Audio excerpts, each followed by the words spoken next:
रात में बारिश में भीगते लड़के को लड़की ने पनाह दी। फिर जो हुआ ना किसी ने सोचा था, ना वो खुद जानती थी कि एक पल की रहमदिली उसकी जिंदगी का सबसे बड़ा फैसला बन जाएगी।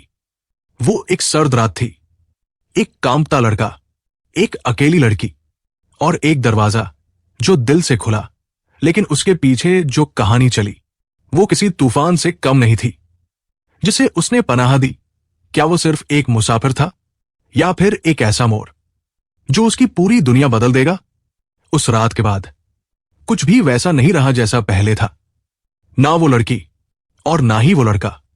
तो जानिए उस रात और उस एक फैसले के पीछे छिपा सच जो दिल को झकझोर कर रख देगी। पूरी कहानी जानने के लिए वीडियो को आखिर तक जरूर देखें, लेकिन उससे पहले वीडियो को लाइक करें, हमारे चैनल स्टोरी बाय एके को सब्सक्राइब करें और कमेंट में अपना और अपने शहर का नाम जरूर लिखें। दोस्तों, ये सच्ची कहानी झारखंड के हजारीबाग जिले की है, जहां रात की खामोशी में जब चारों तरफ अंधेरा छाया हुआ था और खिड़की से आती ठंडी हवा की सरसराहट के साथ हल्की बूंदाबांदी होने लगी थी, वहीं एक छोटे से घर में अकेली बैठी एक औरत नींद से करवट बदल रही थी। कमरे के एक कोने में छोटा सा लैंप जल रहा था और बाहर आसमान में बिजली की एक लकीर चमकी, जिससे पूरी खिड़की एक पल के लिए रोशन हो गई। उसी पल बिस्तर पर लेटी कविता की आंख खुल गई। एक पल को घबराई, फिर उठकर सीधे खिड़की की तरफ गई और जब उसने खिड़की से बाहर झांका तो उसकी आंखें एकदम ठहर गई।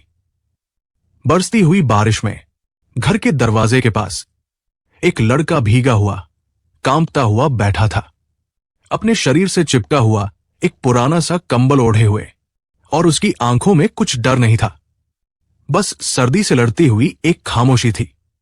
कविता कुछ देर तक उसे देखती रही और फिर बिना ज्यादा सोचे उसने दरवाजा खोला।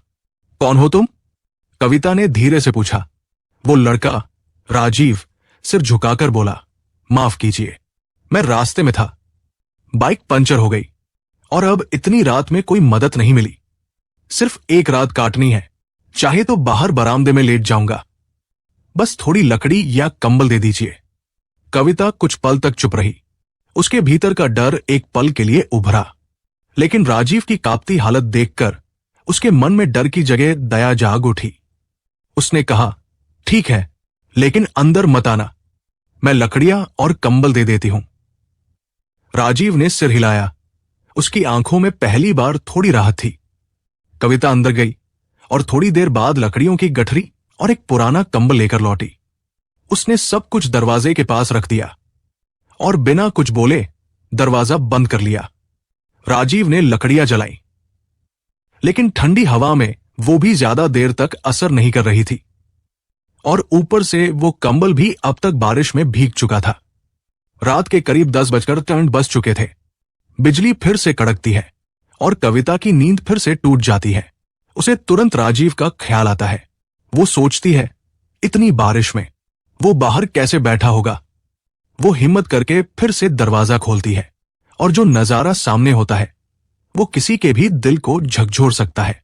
राजीव कोने में सिकुड़ा बैठा था, पूरा शरीर भीग चुका था, दांत किटकिटा रहा था और चेहरा नीला पड़ने लगा था। कविता का दिल भराता है। वो बिना देर किए कहती है, अंदर आ जाओ। राजीव कुछ कहने ही वाला होता है कि कविता फिर कहती है, डरो मत, अब भरोसा है मुझे, अंदर आ जाओ वरना बीमार पड़ जाओगे। राजीव कुछ सेकंड तक सोचता है, फिर हौले से उठता है, कांपते हुए कदमों से अंदर आता है। कविता उसे एक पुराना सूखा कपड़ा और स्वेटर देती है। ये मेरे पति के थे, अब वो यहां नहीं है, बदल लो वरना सर्दी लग जाएगी। राजीव कपड़े बदलकर जब बाहर आता है तो कविता एक चारपाई की तरफ इशारा करते हुए कहती है, वही लेट जाओ और सुबह होते ही निकल जाना। राजीव उस चारपाई को देखता है। वही बिस्तर था जिस पर कुछ देर पहले कविता आराम कर रही थी। राजीव कहता है, नहीं नहीं, आप इस पर लेट जाइए, मैं किसी और कोने में बैठ जाऊंगा। लेकिन कविता साफ कहती है, घर में और बिस्तर नहीं है और ठंड में बैठने का मतलब है बीमारी। इस चारपाई पर लेटो, मैं कुर्सी पर बैठ जाऊंगी। राजीव अब और कुछ नहीं कहता। वो चुपचाप चारपाई पर लेट जाता है और पहली बार उसके होंठों पर एक हल्की मुस्कान आती है। कविता अंदर जाती है और 2 कप चाय बनाकर लाती है। राजीव हैरान रह जाता है। आपने खुद कहा कि डर लगता है, फिर भी इतना सब कर रही है मेरे लिए। कविता की आंखों में थोड़ी नमी थी। कभी कभी अकेले रहने से डर कम हो जाता है, इंसान का दर्द ज्यादा बड़ा लगता है। चाय की गर्मी और इंसानी जुड़ाव की शुरुआत यहीं से हो जाती है। चाय की हर घूंट के साथ जैसे सर्द रात थोड़ा नरम हो गई थी और कविता और राजीव के बीच कुछ अनकहे से शब्द पिघलते जा रहे थे। कविता ने धीरे से पूछा, कहां जा रहे थे तुम इतनी रात को? राजीव ने चुपचाप एक लंबा सांस लिया और कहा, दीदी के घर से बाइक लेकर लौट रहा था। जीजा जी ने कहा था खड़ी खड़ी बाइक खराब हो जाएगी तो मंगवा ली। रास्ते में पंचर हो गया और मेरे पास पैसे भी खत्म हो गए थे। कविता ने उसकी बात गौर से सुनी और बोली, तुम्हारे मां बाप कहां हैं? राजीव की आंखें थोड़ी भारी हो गई। झारखंड के एक गांव में है, जंगल में जड़ी बूटी बेचकर गुजारा करते हैं। मैं भी वही करता था, लेकिन पढ़ाई पूरी करने के बाद कुछ और करना चाहता हूं, शायद कुछ बड़ा, कुछ अलग। कविता मुस्कुराई। सपना देखना अच्छी बात है। राजीव ने उसकी आंखों में देखा और पूछा, और आप अकेली क्यों हैं इस घर में? कविता का चेहरा थोड़ी देर के लिए सख्त हो गया। फिर उसने अपनी आंखें नीची करते हुए कहा, कभी ये घर मेरी दादी का था, अब बस मेरी यादों का है। शादी तो हुई थी मेरी, लेकिन जिस इंसान से किया उसने कुछ साल बाद मुझे छोड़ दिया, किसी और के साथ चला गया। राजीव चुप हो गया।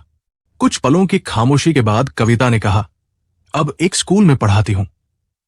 बच्चों की मासूमियत ही मुझे जिंदगी से जोड़े रखती है। उसके लहजे में मजबूती तो थी, लेकिन एक अकेलापन भी था जो हर शब्द के पीछे छिपा था। राजीव बोला, आप बहुत हिम्मत वाली हैं। कविता हल्की हंसी हंसते हुए बोली, हिम्मत तो तब करनी पड़ती है जब कोई और रास्ता नहीं बचता। रात की सर्दी और भीतर की बातें दोनों एक जैसा असर कर रही थी।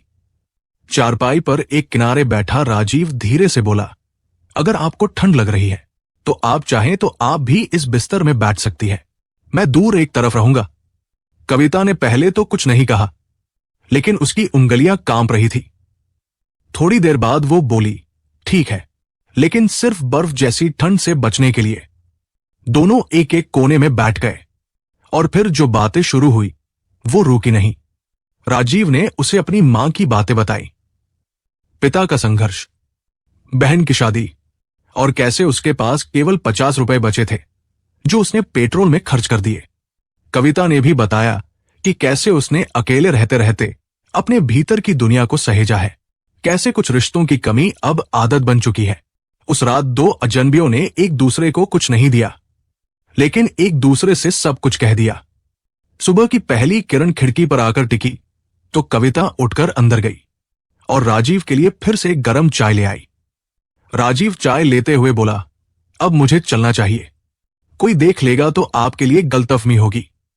कविता ने मुस्कुराकर कहा, अभी इतनी सुबह कहां जाओगे? पंचर वाला दुकान भी तो नहीं खुला होगा। राजीव थोड़ी देर और वहीं रुक गया, बातचीत करते हुए, जैसे वक्त का एहसास ही नहीं रहा। फिर जब दिन थोड़ा चढ़ा और दुकानें खुलने लगी तो राजीव उठकर दरवाजे की ओर बढ़ा, लेकिन एक पल के लिए रुक गया और मुड़कर कविता की ओर देखा। आप मेरी एक मदद और कर सकती हैं?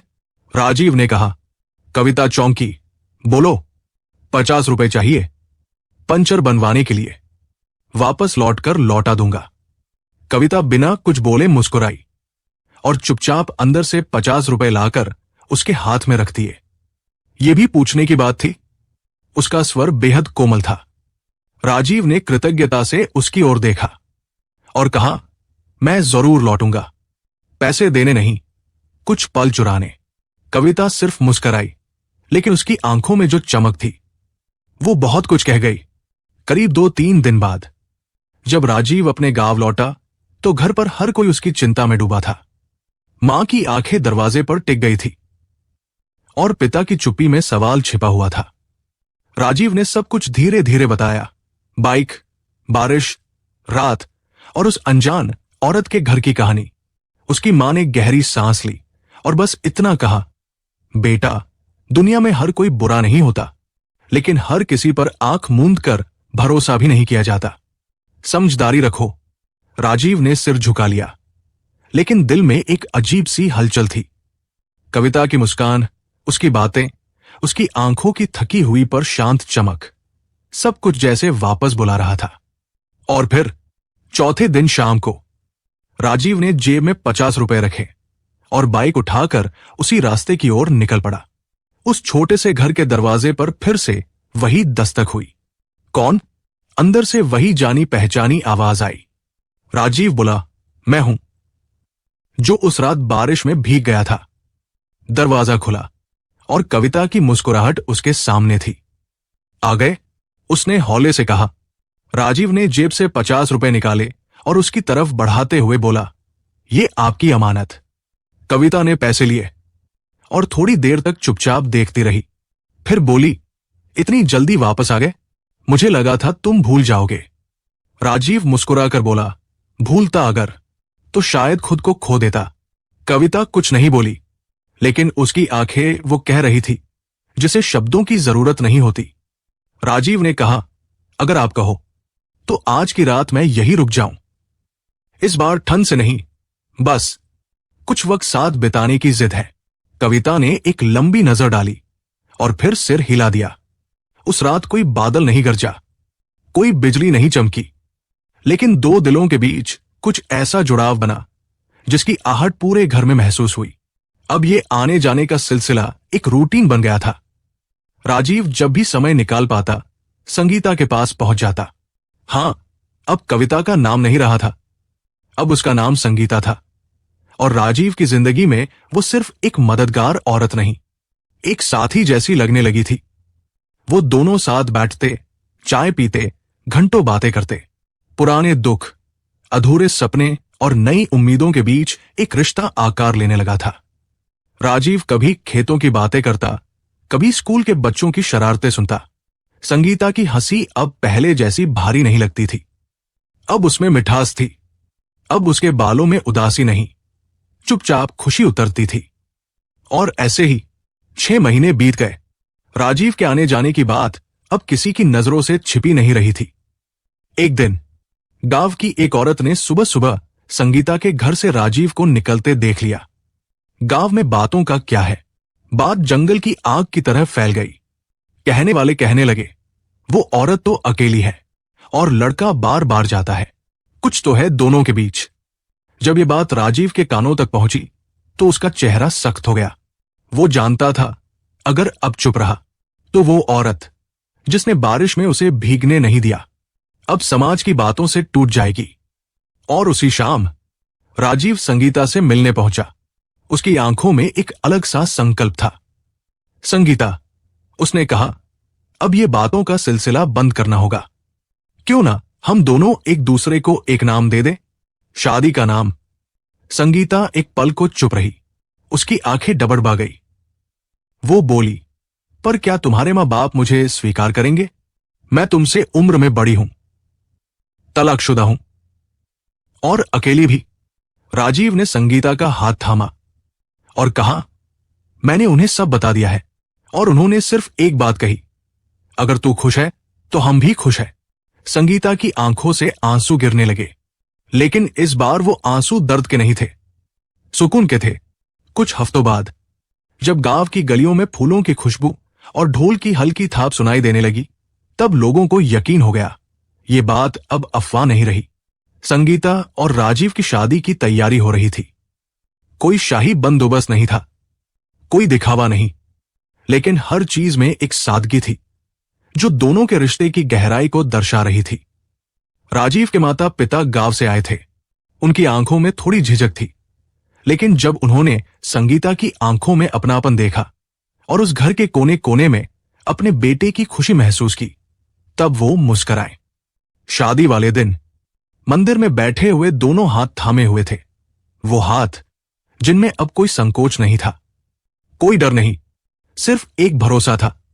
संगीत, हल्की बारिश और मिट्टी की भीनी खुशबू के बीच पंडित ने जैसे ही सप्तपदी का मंत्र पढ़ा, राजीव ने आंखें बंद कर ली।